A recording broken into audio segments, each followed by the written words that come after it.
มื้ออื่นเช้ากันพวกกันสิบวชก็โกนหัวซ้ำซะโกนหัวแล้วก็เลือกผ้าให้เลือกผ้าเลือกบาตรจะเตรียมของไว้เอาไปซ่อมอยู่บ่ตอนนี้ นั่นแหละยังว่าผู้ใดอยากบวชก็ว่าบ่จำเป็นต้องใส่เงินดอกมันบ่อึดดอกผู้อันเขาเจ้าสิเป็นเจ้าภาพให้เอิ้นว่าบวชฟรีก็ได้มาตรโตนั่นแหละมาตรบัตรประชาชนนำนั่นแหละถ้ามีคดีติดโตก็อย่ามาถ้าบ่มั่นใจเพราะว่าก่อนที่สิบวชน่ะมีการสอบประวัติแต่ว่าบ่บอกพวกเจ้าดอกกำลังสิบอกนี่แต่ว่าบ่บอกกันเลย บ่ได้เอาตัวคนไปสอบดอกเอาแตบัตรพุ่นเขาก็ไปเบิ่งหมายเลขบัตรประชาชนเจ้าเขาก็ฮู้ดอกถ้าคดียังบ่สิ้นเขาก็สิบอกให้ไป แต่จบคดีแล้วก็บวชได้ทุกคนได้โอกาสเบิดนั่นแหละดอกผู้จึกๆจักๆนั่นแต่ว่ามั่นใจก็จะมาเด้เปลืองผ้าวะเนาะ เพราะว่ามั่นใจนั่นน่ะจะมาศรัทธาแบบงมง่ายหรือศรัทธาแบบ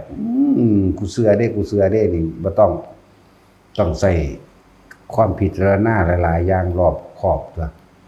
อีกอย่างหนึ่งมาแล้วก็บ่แม่นว่าสิได้บวชปุ๊บเด้มาแล้วก็มาเบิ่งซะก่อนมาเลือกอาจารย์ซะก่อนเนาะมาเลือกอาจารย์มาเลือกสถานที่มาเลือกเบิ่งหม้องอยู่ซะก่อนบัดนี้มาอยู่แล้วฟังไปฟังมาเบิ่งไปมาโอ้บ่คือดอกเว้ยบ่ทอกูก็ไปตัวนั่นว่าซั่นนั่นแหละแล้วก็มาเบิ่งอาหารการอยู่การกินนั่นนี่สุขสบายดีพอถ้าบ่สบายก็ไปตัวยากหยัง ถึงกับเบิ่งอยู่นี่แหละเรียนรู้เบิ่งอุปนิสัยแบบใดเข้าหมู่ได้บ่บอกยากสอนยากบ่นะซั่นแหละบ่แม่นว่ามาฮอดสิบวชให้เลยเด้ท่องอีหยังบ่ทันได้บ่จักหยังอยู่เนาะคิดว่ามันจะได้กูไปแล้วสิได้บวชเลยโลดบางคนอยู่ตั้งหลายเดือน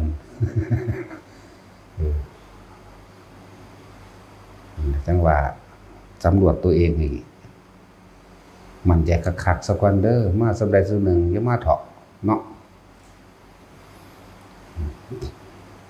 หรือจังหน่อยก็จักพรรษานึงนะเว้ยแต่ว่าทองมาแล้วหรือว่าถึกช่วง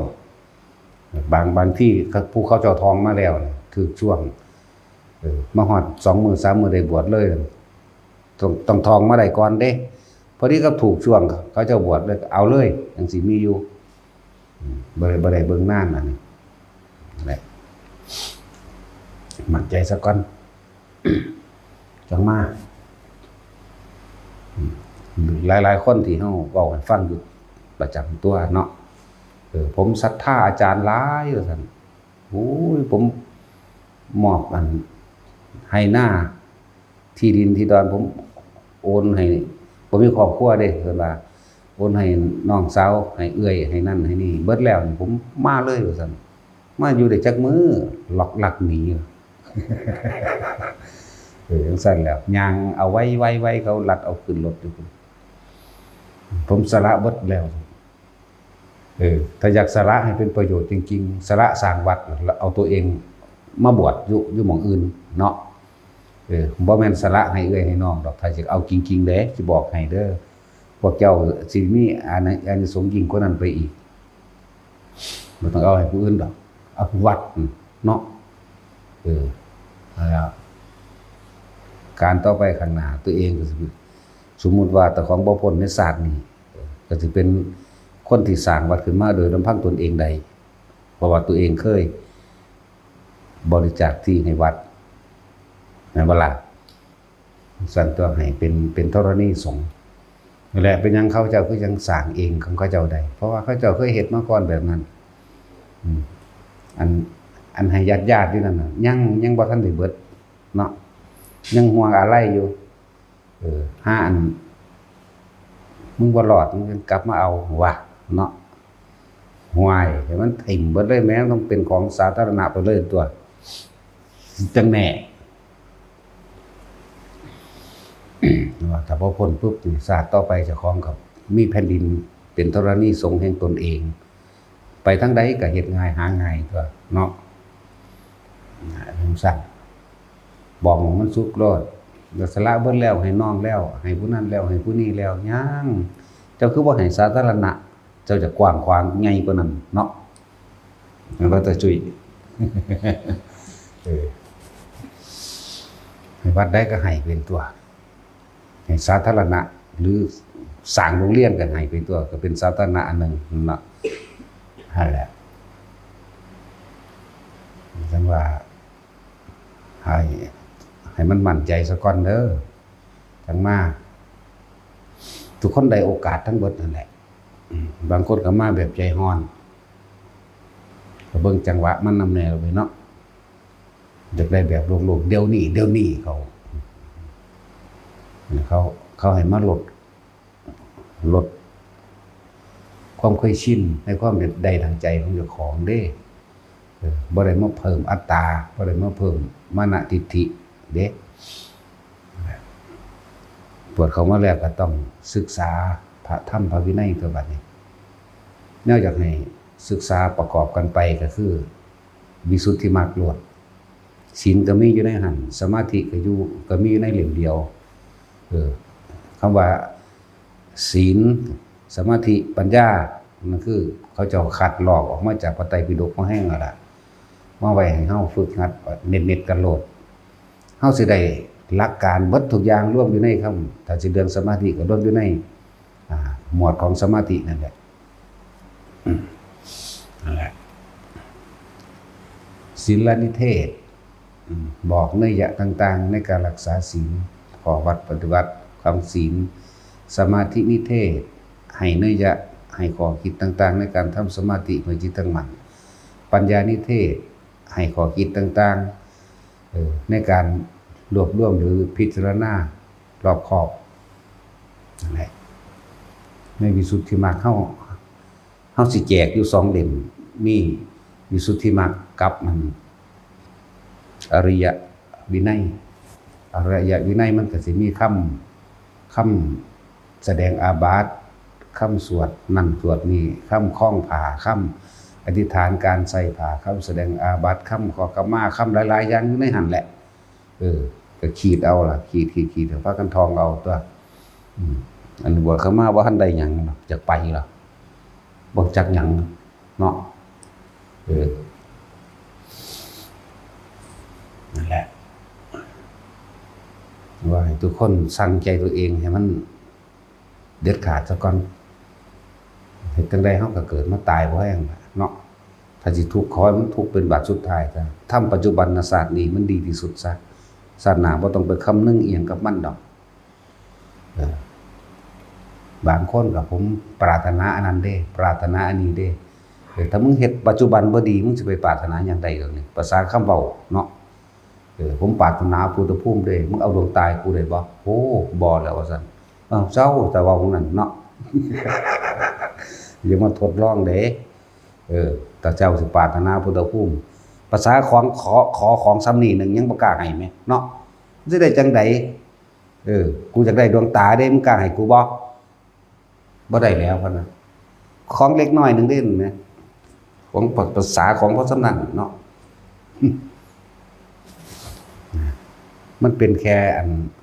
ของในกายซื่อๆมั้ยบ่ทันได้ตายมั้ยแต่ขอชีวิตแล้วมึงสิให้กูได้สิซั่นแต่ขอของน้อยๆซำนี้ก็บ่ได้เนาะมันซั่นแล้วอย่ามาล้อเล่นเด้กับกู กูเอาจริงเด้กูให้เขาพาให้เด้เนาะแต่นั้นเอาขออันตับขอปอดจังซี่เฮามึงให้กูได้แล้วซาดนั่นแหละจะไปหลงไหลกับแนวสั่นหลายเหตุปัจจุบันอันใดที่มันเป็นประโยชน์ได้มากที่สุดพยายามเฮ็ดไว้ในปัจจุบันและเฮ็ดโดยบ่หวังพร้อม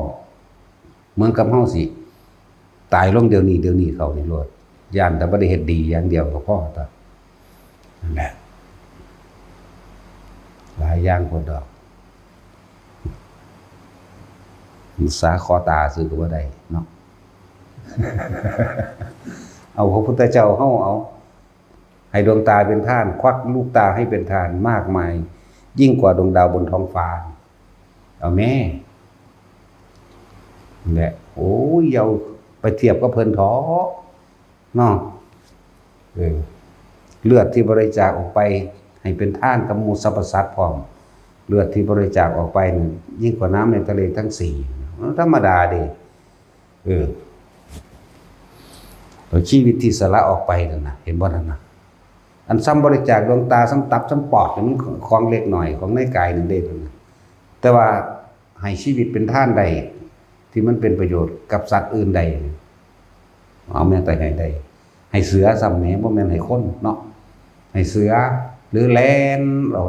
รัดลูกธนูอาบยาพิษเขาเพื่อให้หมู่รอดเห็นว่าล่ะบางที่สาระตัวเองพุ่งเข้าไปสู่กับสิงโตเพื่อให้หมู่แตกตื่นให้หมู่นี้เอาชีวิตรอดได้นั่นแหละเอิ้นว่าให้ชีวิตเป็นท่านก็ดีมันหลายพอได้ใส่เว้าเรื่องจังซี่บางศาสตร์กษัตริย์เป็นคนมักเนื้อกวางขังกวางเป็นคอกไว้ต้อนกวางมากเลยเฮ็ดเป็นปานว่าอันสวนสัตว์ใหญ่ๆแต่ว่าเอาตะกวางมือหนึ่งเขาสิมันถูกเว้นการจัดว่ามื้อนี้เอาตัวนี้เขาไปใส่อันมากหมายไว้แล้วนะมื้อนี้ตัวนี้แต่ว่ากวางตัวนั้นมันท้องมันแก่แล้วสิออกลูกจังซี่แล้วพญากวางตัวนึงเขาไปขออาสาตายแทนผู้ขากำลังนุ่มกำลังแน่นเนื้อสันดีเบิดเป็นที่อร่อยส่วนนางกวางตัวนี้ทองอีก2 มื้อก็สิออกลูกแล้วนี่ท่านขาหนึ่งแต่ว่าก็ต้องขา2หรือขา3มันสิอยู่ในท้องนั่นอีกก็มีขาเฮาผู้เดียวเนื้อพอดีกินจังซี่เอาตัวเองไปสละให้ธรรมดาบ่นั่นแล้วอย่ามาเว้าเล่นมันบ่แม่นแนวเว้าเล่นเนาะสำคนที่คิดเอาซื่อๆว่าอึดดอกเว้าเล่นเว้าคมว่าเจ้าของมีความรู้ซื่อๆดอกรู้พ่อรู้แม่บ่รู้พ่อซำนั้นแต่ผู้เขาเป็นเขาบ่ปากเด้เขาเฮ็ดอย่างเดียวใช่บ่ล่ะถึงวิกฤตหรือว่าถึงเวลาสิให้กับบุคคลอันเป็นคนสำคัญที่มีประโยชน์ต่อโลกเขาให้โดยได้เขาบ่ได้สอนในภาษาชีวิตเขาก็เอาให้เด้เห็นบ่ล่ะมันซั่นล่ะภาษาตาเนาะเฮาขอนิดหน่อยนึงถ้าขอตานี่ก็ยังบ่ได้แม่อย่ามาเล่นกับกูเด้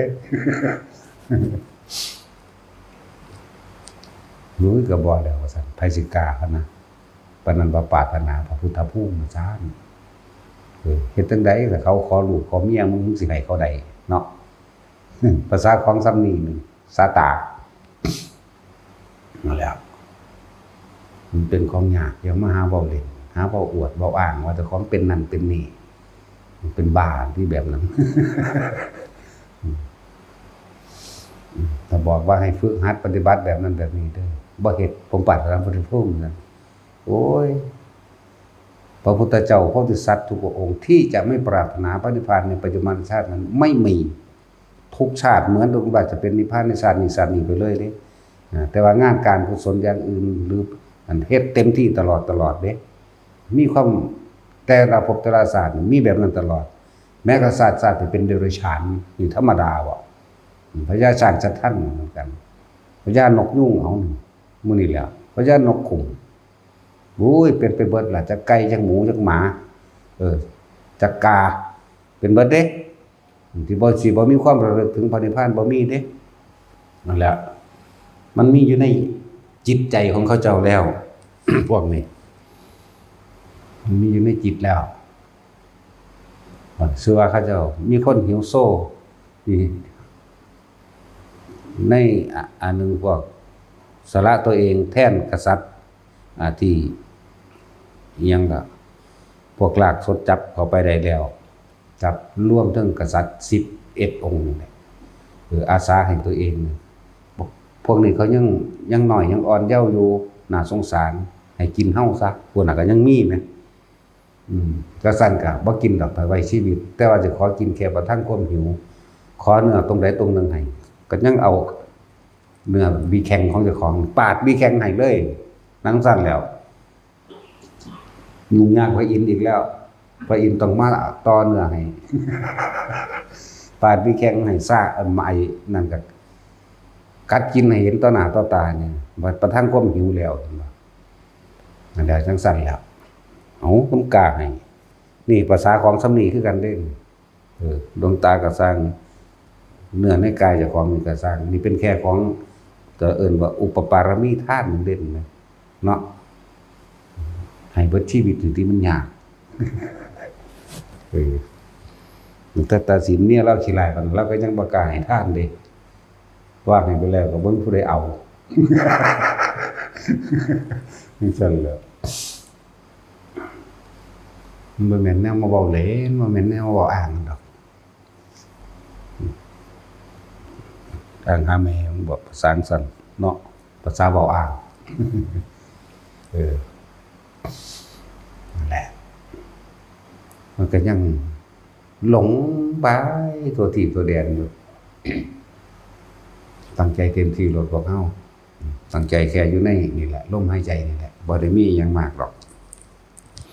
สำหรับผู้ถามว่าเมื่อเห็นความสงบแล้วจะให้ทำอย่างไรต่อบ่ได้เฮ็ดจังได๋ให้เห็นซื่อๆให้รู้ซื่อๆอย่าไปคิดหาวิธีทำอย่างอื่นอีกแค่ให้เห็นให้รู้ว่ามันสงบซื่อๆทุกคนอาศัยลมหายใจเฮาเป็นเครื่องเป็นกุศโลบายในการสงบความคิดออกเพิ่นว่าเมื่อจิตสงบแล้วเราจะพบความว่างเข้าใจบ่ล่ะเมื่อคิดสงบแล้วเราจะเห็นมันเองดอกแนวมันแล้วใครเป็นผู้ว่างแล้วผู้ว่างเป็นใครใครเป็นผู้รู้ผู้รู้เป็นใครเข้าใจบ่ล่ะนั่นแหละบ่ต้องไปถามว่าคือหยังบ่ต้องไปถามว่านี่คืออะไรแล้วต้องให้ทำต่อยังไงและให้รู้อยู่เฉยๆนั่นแหละแล้วใครเป็นผู้รู้แล้วผู้รู้เป็นใครจากว่าล่ะแค่เบิ่งอยู่ในหันแหละจนชินและชำนาญแล้วมันจะได้คำตอบเองของเรานี่ยากที่จะอาศัยสื่อภาษาเธอเกิดความเข้าใจได้เพราะของสิ่งเหล่านี้บ่แม่นวัตถุว่าอาจสามารถที่มาว่าเป็นรูปสามเหลี่ยมเป็นรูปสี่เหลี่ยมเป็นคือหมาคือแมวคือหมูคือหมาบ่อาจสามารถบุคคลพวกนั้นเมื่อเข้าไปถึงแล้วจักรู้เองอยากว่าล่ะแต่เมื่อจิตสงบท่านจะพบผู้รู้แล้วผู้รู้เป็นใครแล้วใครเป็นผู้รู้อีกอยากว่าล่ะฝึกไปสำหรับคนที่ว่าเป็นว่างๆเป็นสงบนะแล้วจะต้องให้ทำยังไงต่อบ่ต้องเฮ็ดอีหยังต่อเฮ็ดมันชินชำนาญเถอะเดี๋ยวจะได้คำตอบในตัวเองดอกเมื่อมันเป็นของมันเองดอกบ่ถามไผเลยก็ได้บ่ต้องถามไผก็ได้ถ้ายังมีความสงสัยอยู่นั่นก็ยังยึดอยู่นั่นบ่ล่ะยังยึดอยู่เด้นั่นอันนี้บ่ถามเด้บ่ถามยิง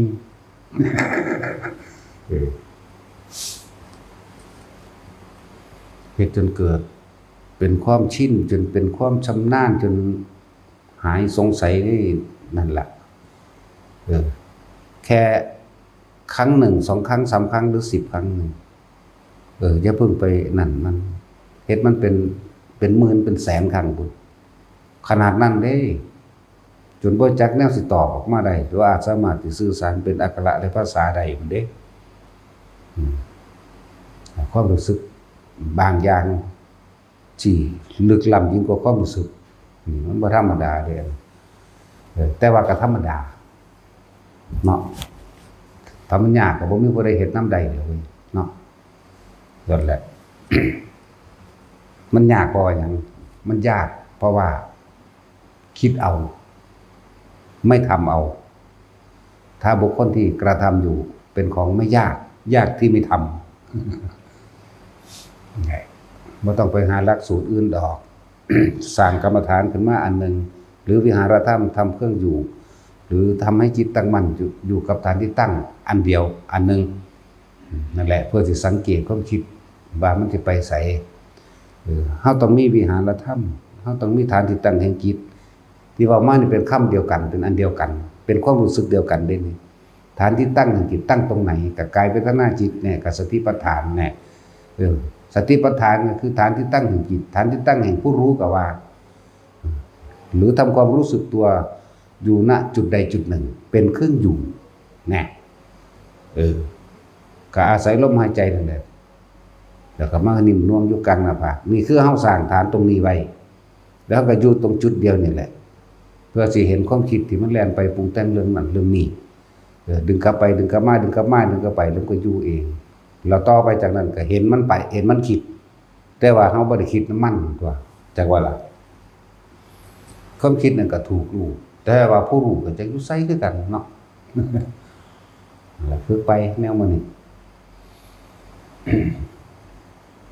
จะพึ่งนั้นอันนี้เถาะเฮ็ดไปโดยหวังทำไปโดยไม่หวังผลนั่นแหละเราจะได้ผลก็ใช่ว่าล่ะเพราะผลมันอยู่ที่เหตุที่กระทำนั่นเองทำไปโดยไม่หวังผลเนาะบ่เป็นตะงงก็ยังอยู่ในแนวมันเนาะเอามันนอกเหตุเนื้อผล ละเหตุนั่นแหละจึงได้ผลแต่ก็ต้องสร้างเหตุนี่แหละจึงเห็นผลเนาะ คิดเอาว่าได้ดอกแนวมันนี่ต้องหยุดคิดจึงจักได้ คิดเอาไม่ได้แต่หยุดคิดนั่นจึงได้แต่ก็ต้องอาศัยความคิดนั่นแหละเนาะเป็นตะงงกันอย่างนี้เด้เอาเท่าที่ทำได้นี่แหละพอเฮาอันใดสำรวจตรวจสอบความคิดของเจ้าของว่าเฮานี่ยังมีจิตใจทำร้ายเบียดเบียนให้ผู้ใดผู้หนึ่งเสียชีวิตหรือทรัพย์สินหรือไม่ยังมีความอยากได้อยู่บ่ถ้ามันมีความอยากได้มีความโลภการทำร้ายย่อมมีแน่นอนนั่นแหละ คำว่าศีลถ้าคำว่าบ่มีความคิดไม่มีความคิดในการทำร้ายเบียดเบียนให้ผู้ใดผู้หนึ่งเสียชีวิตหรือทรัพย์สินนั่นแหละเป็นการหลุดพ้นทางคำว่าเจโตวิมุตติแล้วก็ได้ใช่ว่าอะไรหลุดพ้นทางบ่คิดอยากได้แล้วเด้นั่นก็เป็นเหตุให้สมาธิมันตั้งมั่นเร็วมันคือเพราะว่ามันบ่กังวลนะมันบ่กังวลในการไปลักไปปล้นไปจี้ไปฆ่าไปหวังไปทำร้ายทำลายบ่ได้ไปหาวางแผนเพื่อจะได้นั่นเป็นนี่ไหมแน่มันก็เลยเป็นความบริสุทธิ์ตั้งตัวดีจิตไปแล้วจิตบริสุทธิ์ตั้งทางไม่ทำร้ายเบียดเบียนเราเองมันก็เป็นสมาธิของมันขึ้นมาเอาเองง่ายๆหนึ่งเด้มันก็ตั้งมั่นของมันเองเพราะว่าเฮาบ่คิดไปในความอยากได้คนนั้นอยากได้คนนี้อยากได้บ้านแบบนั้นแบบนี้หรืออยากได้หยังบ่มีหยังอยากได้แหละมันก็ตั้งมั่นของมันเองของมันตั้งมั่นของมันแหละครับก็ว่าปัญญามันก็หูเห็นตามความเป็นจริงเท่านั้นแหละเป็นจริงหยังพุ่นกลับไปเบิ่งโตศีลใหม่บัดนี้คนเฮาเนี่ยโลภจึงฆ่าจึงลักจึงปล้นจึงจี้แม่นบ่โลภได้จึงเหตุแต่งกันใดแต่มันก็เห็นตามความจริงว่าเราทำกรรมอันใดไว้นี่บ่ว่าจะไปฆ่าเขาไปทำลายเขาสิ่งทั้งหลายเหล่านั้นก็ย้อนกลับมาถึงเรานี่กับปัญญาเลยเห็นตามความเป็นจริงกันว่าอยากได้ของเขาไปลักไปเอาไปปล้นไปจี้เอานี่เนี่ยศีลสมาธิและปัญญาสมาธิศีลร่วมแล้วเลยเป็นอันเดียวกันแหละคนเฮามันโลภเด้มันอยากได้เด้มันจึงโกหกแม่นบ่ซั่นแล้วมันจึงฆ่าจึงลักจึงประพฤติผิดในกามนะครับคำว่าประพฤติผิดในกามบ่แม่นว่าจะไปนอนกับผัวกับเมียเขาเด้เสพทั้งใจนี่ก็แม่นเด้เข้าใจบ่ล่ะคิดทั้งใจนี่แล้วโดยรูปโดยรสโดยกลิ่นโดยเสียงแน่มันหลายอย่างกระดอตัวนั้นเขาจะได้ว่าไปผิดอันนั้นเนาะนั่นแหละ คือการคิดพิจารณาแล้วก็เกิดอารมณ์นั่นเองนี่ก็เอิ้นว่าเสพนี่แหละเอิ้นว่าเสพเอิ้นว่าติดหรือว่าในรสชาติรูปราคะคือหยังซั่นอาศัยรูปนั้นมาก็เกิดอารมณ์ความยินดีพอใจอรูปราคะคืออารมณ์ในการเสพเข้าใจบ่นี่ในการใคร่ครวญสั่นตัวนั่นแหละตรวจสอบศีลของเจ้าของเองก็คือว่าตอนเดี๋ยวไม่คิดทำร้ายเบียดเบียนผู้ใดผู้หนึ่งเสียอยู่ในทรัพย์สินเพราะเฮาบ่อยากได้หยังเลยเด้เฮาจึงบ่มีการคิดแบบนี้จิตมันก็ตั้งมั่นคือมันบ่วอกแวก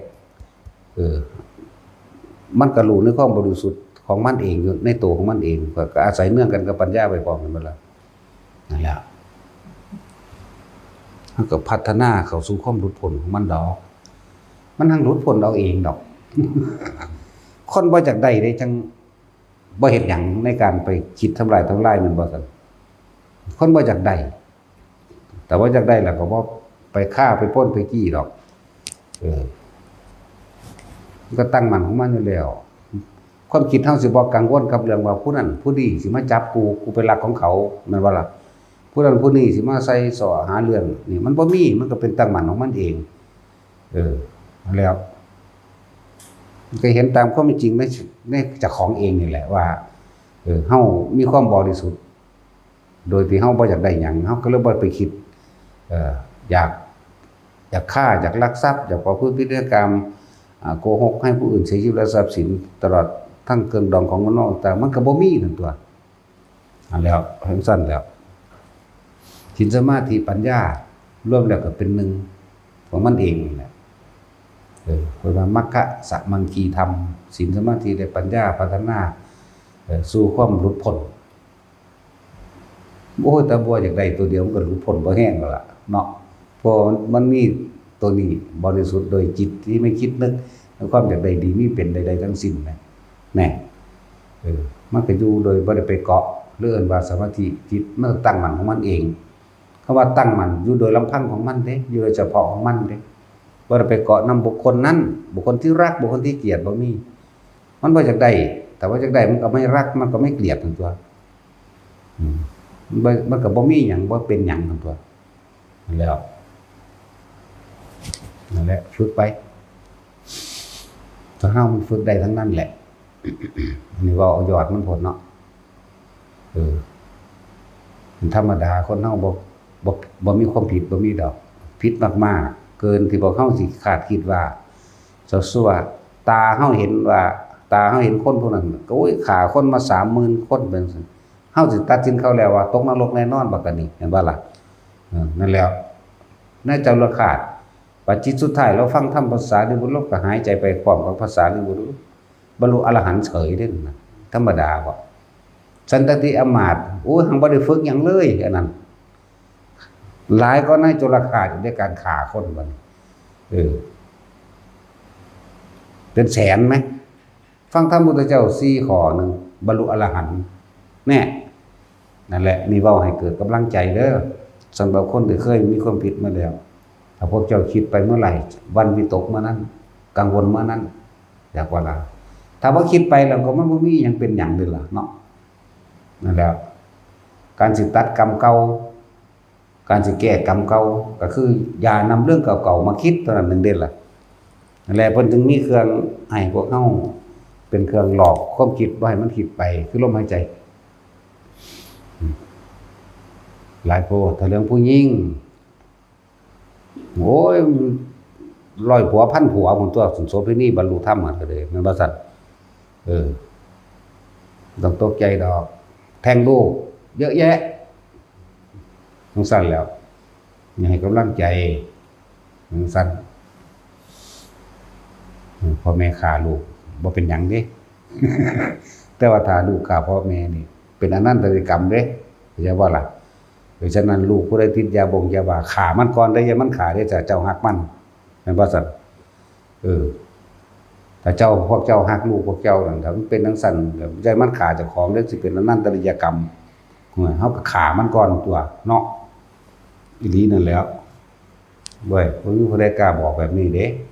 ยันคนบ่เคารพนับถือ ยันบ่คนสนท่ายันผิดศีลเห็นว่าล่ะอันนี้นี่เป็นความจริงเด้พวกเจ้าเอ๋ยนางอัมพาปารีก็แท้งลูกหลายคนมันแล้วก็ซิเลมามันนี่ก็เหมือนกันโอ้ยโสเภณีทั้งหาที่เขาเจ้ามีชื่อเสียงแน่ก็ลืมชื่อเขาเจ้าแน่นั่นล่ะที่บ่เป็นแบบนั้นบ่มีจักคนเลยเนี่ยแต่ว่าเมื่อเปลี่ยนความคิดหันเข้ามาฟังธรรมได้ธรรมแล้วเขาเจ้าคือบรรลุธรรมอยู่นั่นแหละนางอีกอันนึงมันชื่อว่าไงดอกที่ไปยั่วพระโมคคัลลาหังไปยั่วพระอรหันต์นำตัวเนาะเบิดทาสิแสดงแล้วเมื่อยที่เกิดความละอายที่เพิ่นก็แสดงธรรมให้ฟังนี่สุดท้ายมากับไปบวชกับบรรลุอรหันต์นี่เด้อแล้วอันนี้ให้กำลังใจแนวทางเด้อเว้นไว้แต่อนันตริยกรรมเท่านั้นให้พวกเจ้าเฮ็ดหยังมากก็สร้างพวกเจ้าบรรลุได้เบิดถ้าพวกเจ้าตั้งใจดีแล้วเข้าใจว่าล่ะฟังดีๆโลดว่าเว้นไว้คือเขาเจ้าเว้าเรื่องพระปาราชิกบวชไม่บ่ได้มันเป็นจังซี่บ่ได้บวชได้คือเก่านั่นแหละบรรลุได้คือเก่านั่นแหละรู้จักบ่ล่ะบ่กล้ามีผู้ใดกล้าตัดสินใจฟันธงลงแบบนี้เด้ตัวปัวแบบนี้เด้ยังเกรงใจอันนั้นอันนี้อยู่นั่นว่าล่ะบ่ได้เกรงใจเด้นั่นแหละเฮามองบ่อยากแสดงตนมันมาซื่อๆมันสิเอาไปเป็นตัวอย่างคนเสมอมันม่านยาหลายมันม่านยาหลายเนาะมันสิทำทาอันนั้นอันนี้มาแก้ตัวถ้ามันเป็นความจริงสิเป็นอีหยังแต่ยอมรับสารภาพว่าเฮ็ดอีหลีแน่พระสุทินพุทธเจ้าคือให้บวชซั่นอีกองค์หนึ่งคือว่าเขาขอลูกขอผู้สืบสกุลก็คือไปฝากกันจะมีลูกพุ่นเพิ่นคือบ่ให้ถึกแน่ก็บ่ได้ห้ามบ่ได้บรรลุมรรคผลเลยบรรลุคือเก่าแม่นบ่ซั่นซั่นแหละบ่นิดน้อยเด้ที่จริงลึกล้ำกว่านี้อีกมีเยอะมีเยอะอันนี้ห้ามแต่อนันตริยกรรมนี่แหละก็ไปค้นเบิ่งเด้อในพระไตรปิฎกหรือนอกก็ได้มาในที่ต่างๆก็มีเด้นั่นแหละเห็นว่าที่ว่าที่จริงที่ไปหาจับทางกฎหมายไปหาจับเขาเจ้าศึกจังซั่นจังซี่คือบ่บวชให้เขาเจ้าพระผู้ใหญ่ยังก็เลยย่านแต่คนบ่เคารพนับถือหลายเฮาบ่ได้มาหาเฮ็ดน้ำจังซั่นเด้เฮาทำตามพุทธพระธรรมพระวินัยเด้อล่ะแม่นบ่ล่ะนั่นแหละมันที่เป็นอีหยังคนเฮามันก็มีผิดพลาดได้เอาโสเภณีนี่คือจังบรรลุได้อยู่ซั่นเนาะฆ่าคนบักหลายๆมันนั่งหลายแรงก็ไปหาประพฤติผิดในกามทุกตัวแม่นบ่ว่าแต่จะไปฆ่าพระอรหันต์อันนั้นกิจกรรมทำร้ายพุทธเจ้าหรือฆ่าพุทธเจ้าพยายามฆ่าพุทธเจ้านี่ฆ่าพระอรหันต์ฆ่าพ่อฆ่าแม่สังฆเพศนี่จังบ่ได้บางนั้นได้เบิดสั่นแหละเห็นอยู่ไปจับพระองค์นั้นไปจับพระองค์นี้ซึกแล้วก็ว่าบวชใหม่ไม่ได้พากันตั้งเอาเองเด่นเนาะไปหาเบิ่งในพุทธวจนะสักที่อย่างของจักนั่นแหละ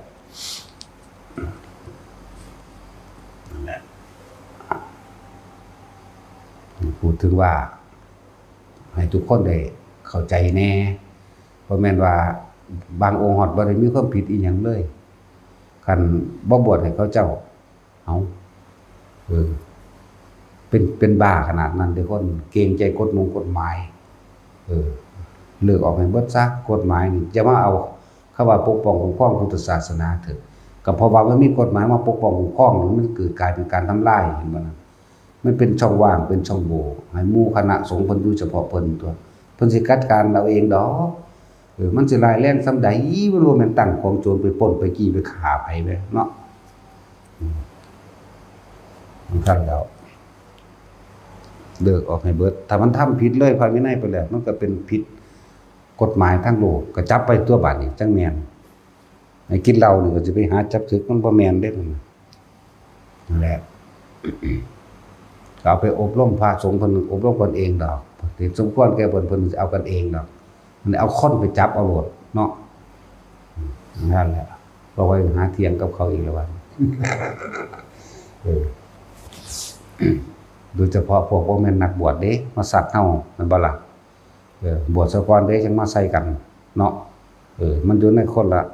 สถานะอยู่คนละเพศเด้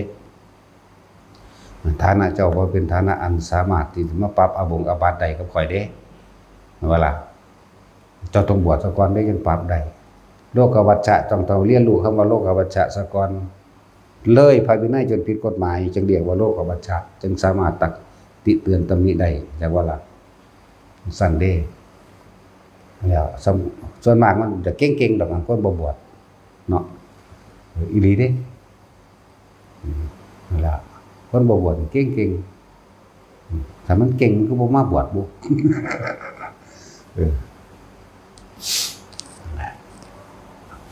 นี่แต่สิปรับอาบัติปรับหาพ่อหาแม่มึงบ่ได้บวช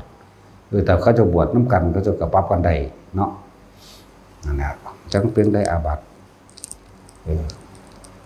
นี่เป็นน้องของพ่อมันบ่บัดนี่คือฟ้ามือใส่ปากมันเล่นบัดไปเลยนะนี่สั่นตัวพอเรื่องคนธรรมดาก็เป็นสั่นรอในจักน้อยนั่นแหละขอให้คนพวกเจ้ามีแนวทางบ่แม่นไปอ้อนแอท้อแท้ว่าวันไหวพวกสิถือเขาจับศึกไปแล้วก็สร้างพวกเจ้าบ่ได้ไปทำอนันตกิจกรรมจากบ่ล่ะบวชได้ไหมฝึกหัดปฏิบัติแล้วได้บรรลุมรรคผลเหมือนกันก็เบิ่งในแต่ว่าเพิ่นเว้นไว้แต่เฉพาะอนันตกิจกรรมนึงเด้แม่นบ่ล่ะนอกนั้นได้แค่ว่าถ้าอยู่ต่อไปเป็นดุจดังตาลยอดด้วนจังซี่บ่ได้แปลว่าสิบ่บรรลุหยังเด้ล่ะพุ่นกกตาลด้วนแต่ก็ด้วนแต่มันพุ่นดอกจังซั่นตัวฆ่าคนตัวหังบ่เป็นตาได้เนาะมันร้ายแรงคักตัวของคุลิมานมันก็ฆ่ามาหลายตัวจนราคาโอ้ยยังขาข่มขืนป่นกี่ขาข่มขืนบนตัวเนาะมันเป็นแต่นั่นตัวมันก็ยังบรรลุอยู่มันให้กำลังใจให้ทางออกอย่าเหงาอย่าเศร้าให้มั่นใจโลดกรรมเก่าๆนั่นน่ะที่เฮาเฮ็ดผ่านมาแล้วเพียงแต่ว่าเฮาบ่นำเฮามาคิดมันก็บ่อาจสามารถเป็นพิษทำลายเฮาได้เลยเด้ใจว่าล่ะกรรมเก่าๆนั่นน่ะบ่ได้เอาแต่อดีตชาติเอาชาตินี่แหละชาติที่มันจำได้อยู่นี่แหละแล้วเฮาก็มาตั้งใจฝึกหัดภาวนาของเฮาเองให้เป็นผู้มีสติอยู่กับลมหายใจมันก็บ่หวั่นบ่ไหวบ่ไปคิดถึงเรื่องเก่าๆสิ่งทั้งหลายเหล่านั้นก็ทำลายเฮาบ่ได้เองที่มันทำได้เพราะว่าเฮาไปคิดมันขึ้นมาเองมาปรุงแต่งมาฝืนมาฟู่ของมันเองแล้วก็อ่อนแอเองเศร้าเองเหงาเองเนาะนะครับทุกคนมีโอกาสเบิดเด้อจะเว้าเรื่องพวกผู้หญิงคือนางสิริมากับหมู่บริวารบ่แม่นจาก30กว่าคนพุ่นบ่บรรลุมันบ่แม่นน้อยๆเด้นางสิริมาก็ดีนางอัมภปารีมื้อนี้อัมภปารีแล้วกับมีลูกอีกแล้วก็นางยังอีกหลายคนดอกมันชื่อบ่ได้จะลูกกับอันพระเจ้าพิมพิสารแม่นบ่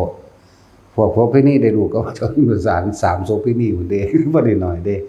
เล่าคือมักเสี่ยวซ่องของผู้พ่อใหญ่อันนี้เนาะกับอัมภปารีก็ได้กับนางยังอีกดอกก็ได้พระอภัยกุมารอีกผู้นึงได้2ได้3ได้ลูก3คนโอ้พ่อใหญ่นี่มักเสี่ยวซ่องว่าเนาะนั่นแหละแต่ว่าพวกที่เล่าคือเตรียมมันแล้วได้ลูกเบิดเดี๋ยวลูกเราเองทุกๆองค์นั่นก็บรรลุอรหันต์เบิดเด้ยังล่ะอภัยกุมารครับมาถืออาจารย์ศัตรูเกิดความสลดสังเวชใจไปบวชบรรลุธรรมก็เป็นลูกของอีกผู้นึงชื่อเขาบ่ได้ว่าคงใส่เขาบ่ให้เว้าชื่อเขาเดี๋ยวกูสิไปทองจำมาเว้า ฝืนกูบ่ได้หรอก แต่ว่าก็ลืมเบิ่งเก่านั่นแหละว่าหังไปคิดว่าสิเว้าเรื่องนี้หังไปคนละเรื่องกันเลยแปลกประหลาดก็ยังนี่ตั้งใจเอาให้ทุกคนเป็นศาสตร์นี้เป็นศาสตร์สุดท้ายเบิดให้มันเหมือนกับว่าศาสตร์นี้ต้องได้นั่นแหละตั้งไว้ก็ทิ่มมันอยู่กับเพียงแค่ลมหายใจนั่นแหละมันสิเป็นหยังบ่เป็นหยังก็ช่างมันบ่ต้องเป็นดูเพื่อลมหายใจแนวอุราลมแน่สำหรับพวกเฮาตั้งฐานไว้ฐานที่ตั้งแห่งจิตก็คืออยู่กลางหน้าผากเฮาเองเป็นจุดเริ่มต้นถ้ามันเคลื่อนถึงบนหัวก็รู้บนหัวเริ่มหน้านุ่งๆบนหัวถ้ามันไหลเคลื่อนลงมาระหว่างทำกลางอกก็อยู่ทำกลางอกอยู่แค่นี้แหละนั่นแหละแล้วเฮาสิคอยเห็นความคิดมันลายไปเรื่องนั้นเรื่องนี้เองดอกเห็นแล้วก็คอยจับได้เองดอกนะเทื่อ1 2เทื่อหรือ100เทื่ออย่าพึ่งเอามันเป็นหมื่นเป็นแสนเทื่อพุ่นซะก่อนเห็นเราจับขึ้นเอาไปมันหูจักมันสิได้เงื่อนได้ส่วนได้เงื่อนมันเองดอกว่ากูรู้มึงแล้วบัดนี้มึงไปโลดนะจังซั่นแหละ แล้วเฮาสิสงบนิ่งบ่หวั่นไหวความคิดก็เกิดไปแต่ตัวนี้ก็เห็นมันคิดไปนั่นแหละแต่จังเบิ่งบัดผู้รู้เป็นไผเป็นผู้รู้มันนั่งสิฮู้จักดอกในตัวนั้นแหละของบางอย่างก็บ่อาจสามารถสื่อสารเป็นคำเว้าได้ฝึกสำหรับพวกเฮาเนี่ยอย่าหนีออกจากฐานเด้อไผก็ดีบางคนก็ถ้าฐานมันมาขึ้นหน้าผากแล้วฐานที่ตั้งแห่งจิตหรือจิตหนึ่งหรือความรู้สึกที่เป็นหนึ่งเนี่ยหรือวิหารธรรมอันเดียวกันล่ะเว้านี่เว้าโดยเนิบนาบอยู่หัวเด้อเนิบนาบ เนิบนาบนิ่มๆนุ่งๆอยู่กลางหน้าผากเฮานี่ถ้ามันเคลื่อนเนิบนาบน่วงมากบนหัวก็มันอยู่ไปถ้ามันไหลลงระหว่างท่ามกลางอกก็ให้มันรู้ไปคือรู้อยู่ซื่อๆจังซั่นบ่ต้องไปคิดนึกปรุงแต่งหยังมันนะบ่ต้องไปคุมมันว่าให้มันกลับอยู่หม้องเก่าเด้แค่นี้มันก็ฮู้กับตัวนี่ว่าเป็นอนิจจังนี่ไม่เที่ยงเห็นบ่นี่เปลี่ยนไปเรื่อยเป็นอนัตตาเลยจากจุดเดิมมานี่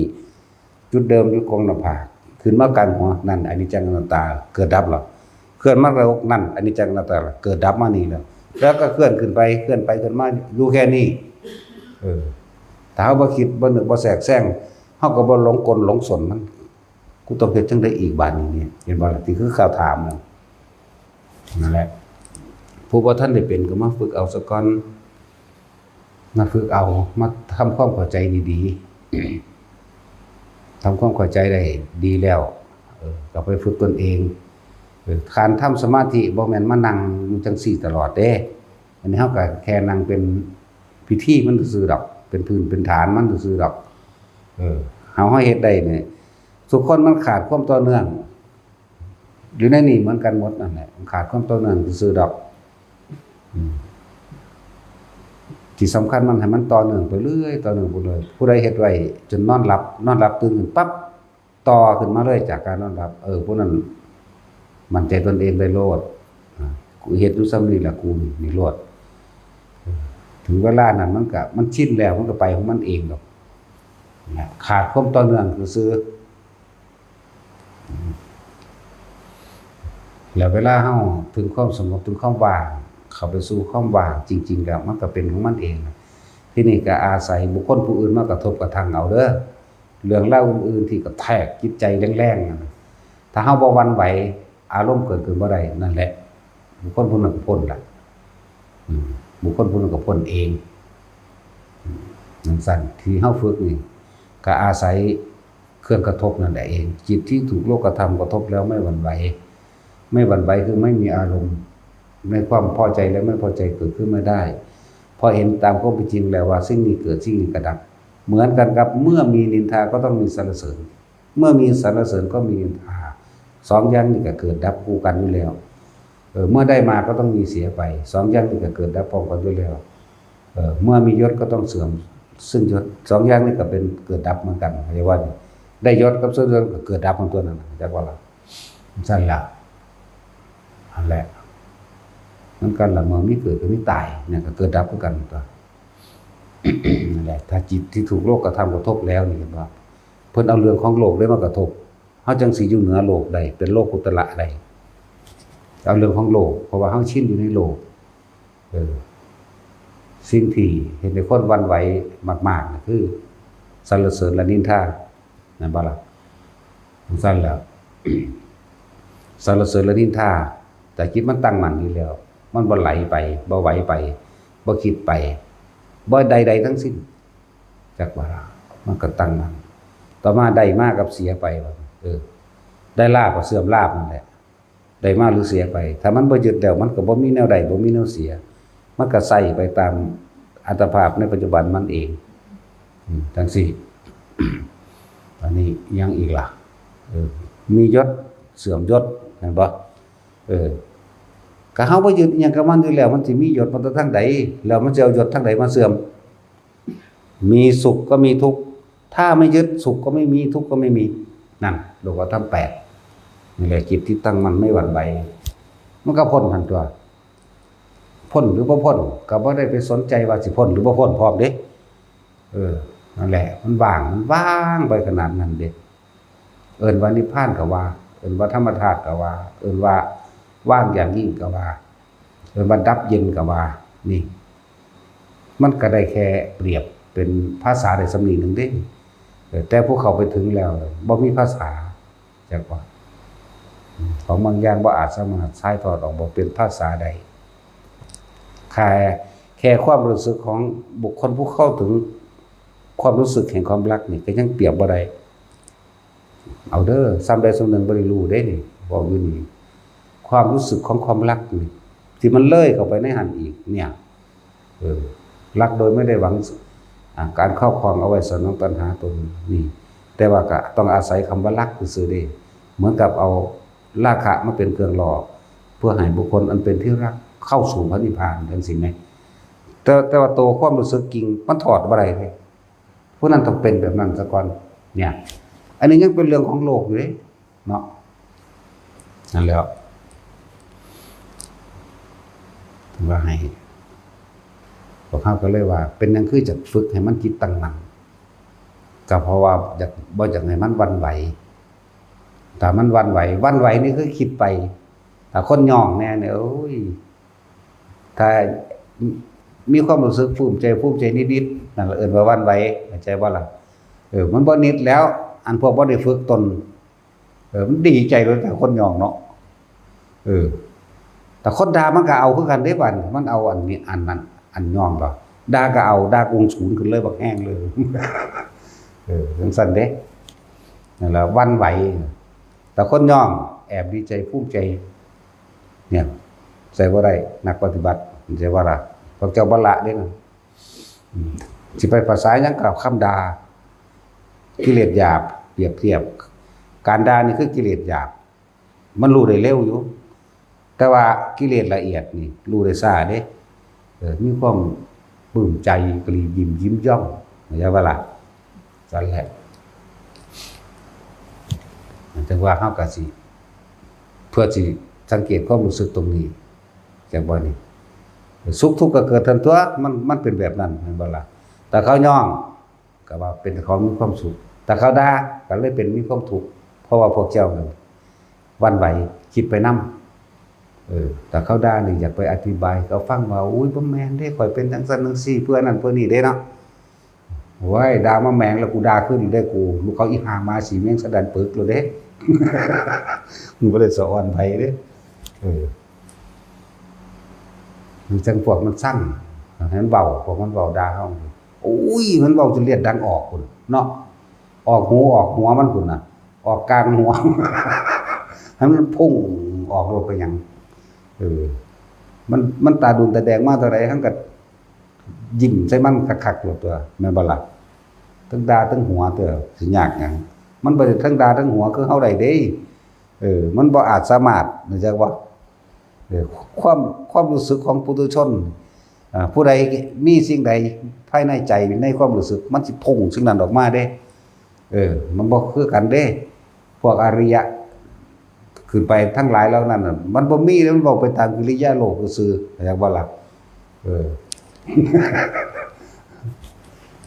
สั่นเด้มันคนละเรื่องกันเด้นั่นแหละพวกเขาเจ้าฝึกอยู่แล้ว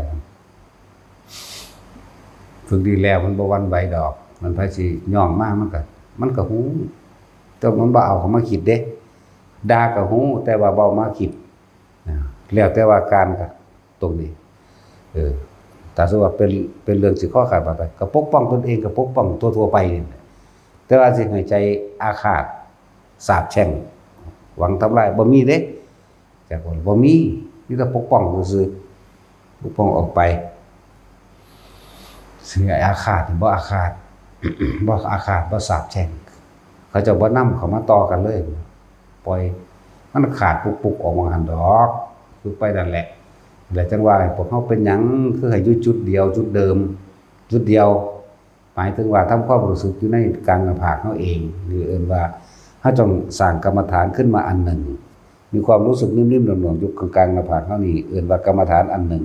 หรือเวทนาในเวทนาหรือสมาธิแปลว่าจิตตั้งมั่นหรือจิตหนึ่งอันเป็นความรู้สึกเดียวนี่แหละจากวันนี้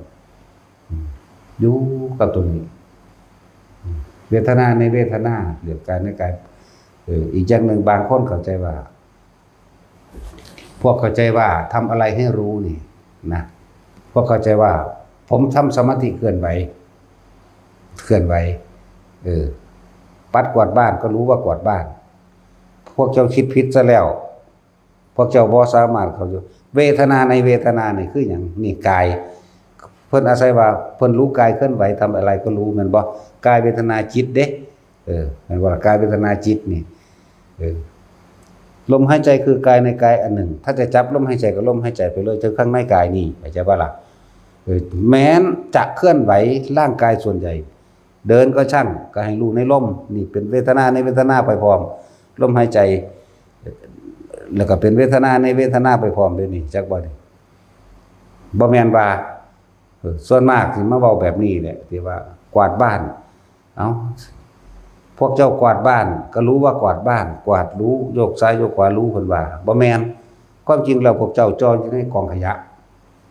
พวกเจ้าอยู่ในฝุ่นพุ่นกองในฝุ่นล้างถ้วยก็เหมือนกันความคิดพวกเจ้ายังออกไปอยู่นำความคิดยังออกไป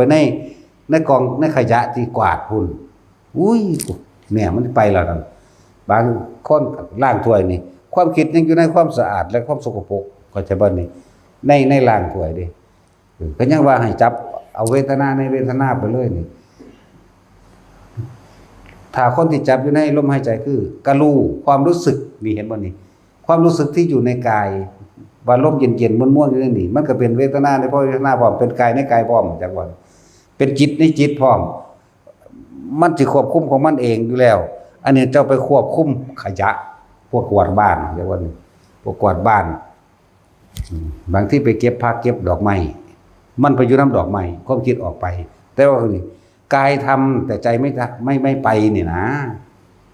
นั่นแหละจึงบอกว่าให้เน้นตัวนี้กายเวทนาจิตจิตเวทนากายรวมแล้วเป็น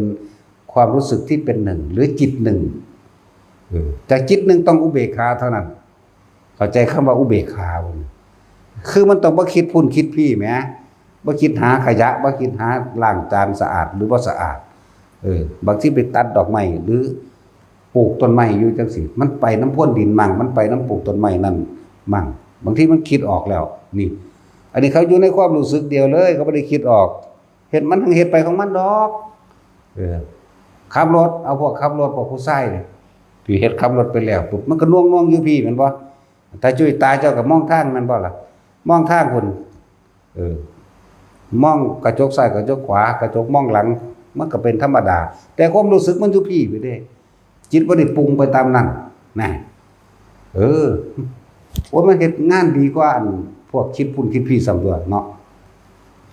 อันแหละทบทวนเอาเด้อผู้ใดฟังบ่เข้าใจนะทางความรู้สึกที่เป็นหนึ่งจิตหนึ่งรู้อยู่เนี่ยกายกวาดบ้านตาเห็นเอาเองดอกสัญญาตาสัญญานั้นมันเป็นของมันเองดอกกวาดทิ่มไปก็ทิ่มไปความรู้สึกยังอยู่พี่ก็จะว่าล่ะความรู้สึกยังอยู่จุดเดียวนี่นั่นแหละพอตัวนี้ยังเป็นความรู้สึกเดียวอยู่ในฐานเดียวอยู่ตั้งมั่นดีแล้วเด้นั่นแม่นคนด่ามาเฮาชินกับการที่เฮาเฮ็ดมันก็ไปนำความด่าเข้ามาได้ล่ะความรู้สึกยังอยู่เหมือนเดิมเลยล่ะ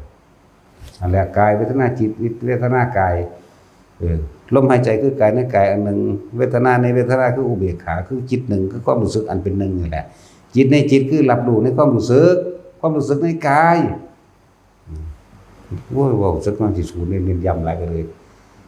แต่สิเล่าปวดแขวอยู่อีแต่ผมเอายา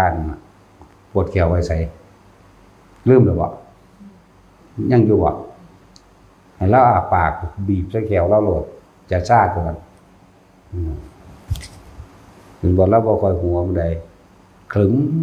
อยู่พอเราปวดแขวบีบใส่โหลดเด้อไปดิบีบปากเล่าขึ้น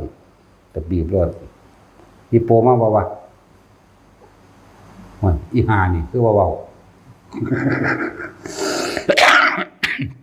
มาบ่ตัดสินมันก็บ่ปากสั่นโอ้ยอีหานี่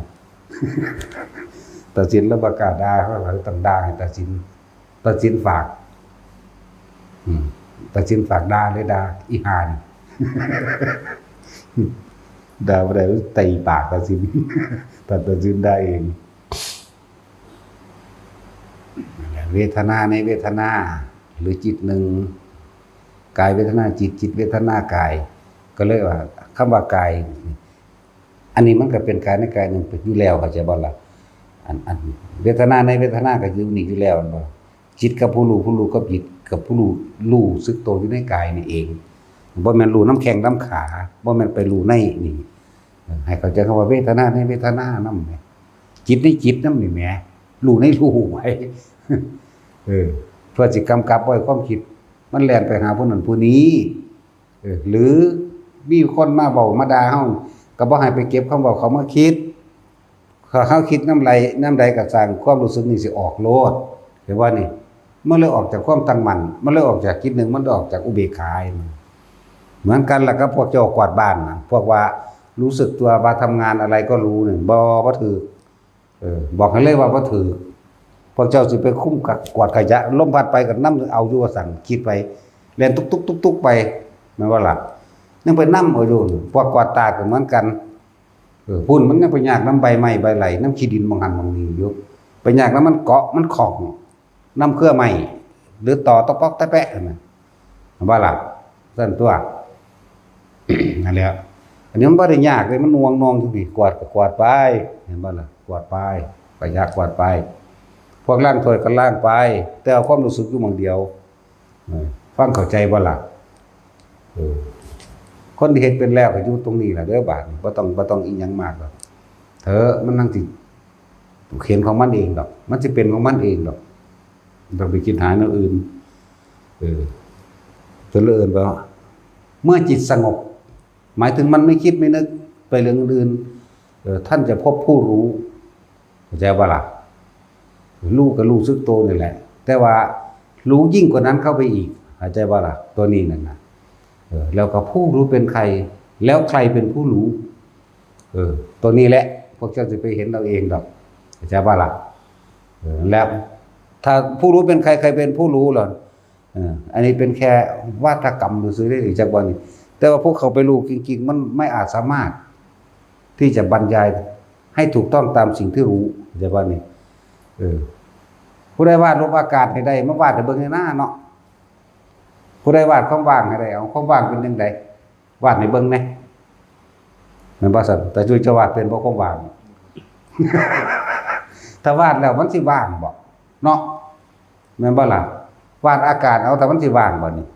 เนี่ยเอาสัมปทาน